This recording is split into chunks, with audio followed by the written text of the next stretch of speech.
Ridin the Commas, a message from the Martz Leadership Services to all.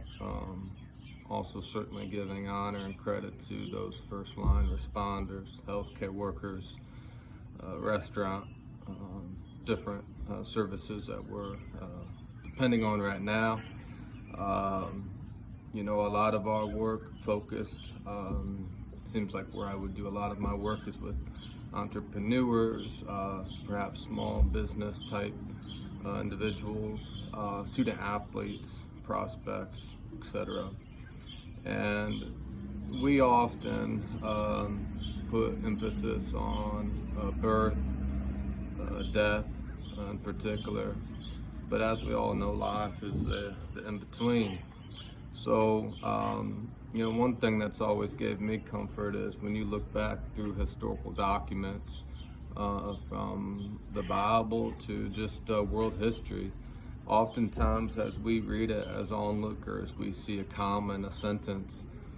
And that comma between one word and the next can sometimes be 15 years, 50 years, 3 months, 3 weeks, It's not all done in a snapshot. And certainly we're all living in somewhat of a comma part of the sentence right now in our lives. And what I want to just encourage us all is what happens in that comma and that transitional wording, just like in literature and English, in our lives is very, very powerful.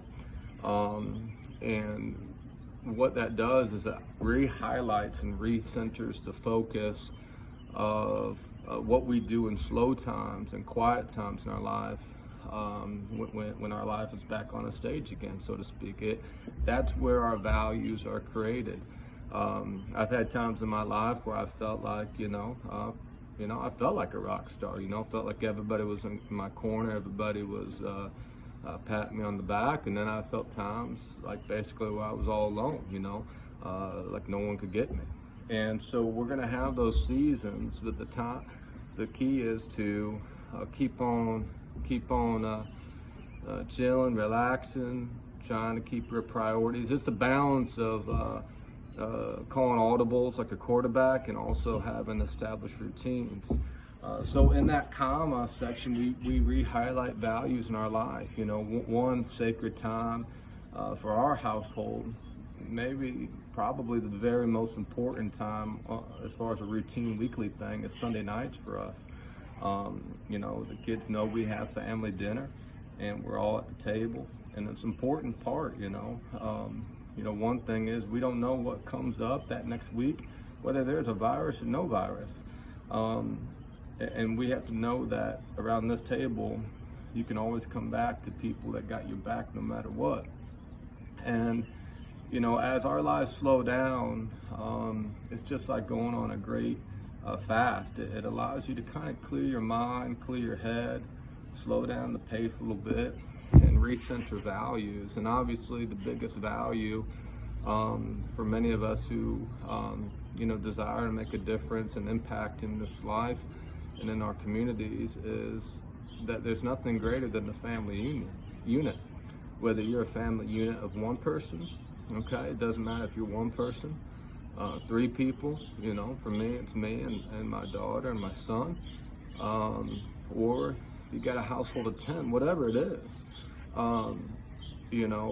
Way back in the olden days, when there was a covenant made with Abraham, it was through that family that all the world would be blessed. And the idea is, just by a family having a promise and sticking together and keeping values, that automatically blesses those around us. So, I think this is a great time as we have sympathy and compassion on small business owners and students and those working in the front lines and those who have lost loved ones already, those who are scared to death about their income. Obviously, we all want to stay our square, right? But I think just bringing ourselves full center that, whether, again, we're a family unit of just one individual, if you're like me, and then you got, you and maybe your 2 little ones, again, if you're in a household of 50 people, what matters is just coming back to the center, coming back to that value system, and know that, that comma is part of that sentence. And we just want to slow down and appreciate the process. But some people who are in dire straits, we want to do what we can to help out, obviously. And once, but also just the theme of what everyone else is saying too, outside of helping people out and supporting those, what we can do with most of our time and most of our resources of energy and strength on a day-to-day basis is be there for the ones who are close and dear to our hearts. So keep riding those commas and ride along. You gotta chuckle a little bit, you gotta chill a little bit in your circumstance, and keep on keeping on. So keep riding those commas, just catch the wave, and we'll all get through this together. And MLS believes in you. We're all family at the end of the day. So keep on keeping on.